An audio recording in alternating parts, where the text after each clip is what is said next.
आका पाक सल्लल्लाहु अलैहि वसल्लम ने ज़िंदगी गुजारने के चंद असूल मुतय्यन किए। अब आप जानते हैं कि वो पूरी कायनात के रहमत लिल आलमीन बन कर आए और उसके बाद उन्होंने असूल अपनाए अपने, और फिर 40 साल बाद आपने नबूवत का ऐलान फरमाया।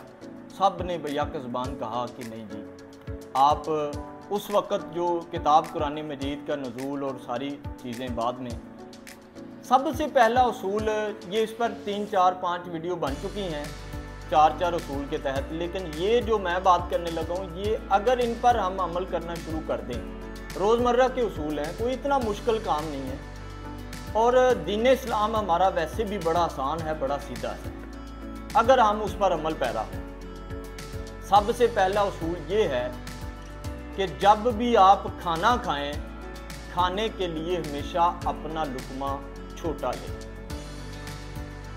आका पाक सल्लल्लाहु अलैहि वसल्लम जब भी खाना खाते थे, एक काम ये था कि लुकमा छोटा लेते थे, और दूसरा ये कि अगर थोड़ी सी अभी गुंजाइश होती थी मैदे के अंदर तो वो खाने से हाथ खींच लेते थे।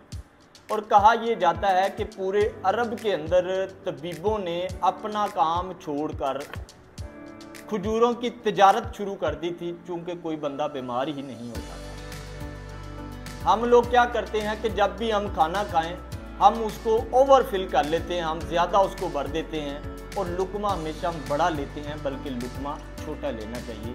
सबसे पहला तो उसूल ये है, आदाब जो खाने के हैं उसके अंदर। अब अगली बात, आका पाक सल्लल्लाहु अलैहि वसल्लम ने फरमाया, खाना जब भी खाएं, दस्तरखान पर आप बैठें तो आपकी उस वक़्त रोशनी होनी चाहिए, बग़ैर रोशनी के खाना ना खाएं। उसकी एक हिकमत है।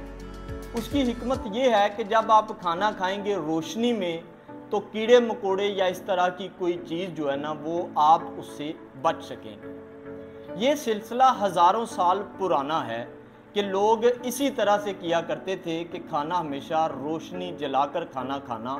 इससे एक तो ये है, जो साइंस इस बात को कबूल करती है, साइंस इस बात को मानती है कि उस खाने के अंदर एनर्जी, ताकत ज़्यादा होती है बनिस्बत उस खाने के जो अंधेरे के अंदर खाया जाता है। दूसरे नंबर पे बात ये है, इस बात को अंग्रेज़ कैंडल लाइट डिनर का नाम देते हैं। कैंडल लाइट डिनर के रोशनी जलाकर कैंडल जो है ना उस वक्त जो खाना खाना, और खाना डिनर जो है ना वो शाम के खाने को अंग्रेज़ नाम देते हैं इस चीज़ का।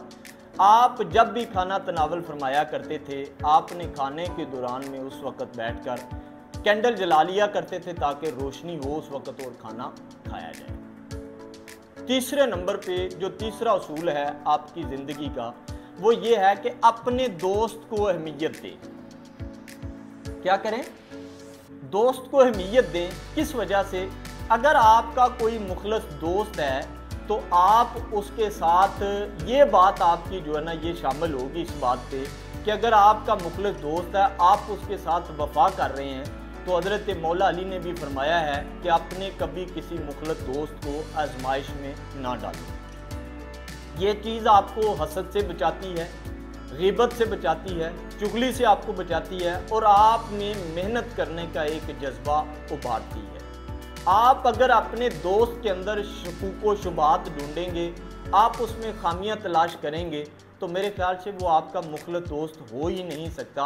आपका काम ये है कि आप अपने दोस्त के ऐबों पर पर्दा डालें, ना कि महफिल के बीच बैठकर उसके आप जो इल्ज़ाम तराशी करें और उसकी जो है ना वो इज़्ज़त उछालें। इस चीज़ से मना फरमाया गया है।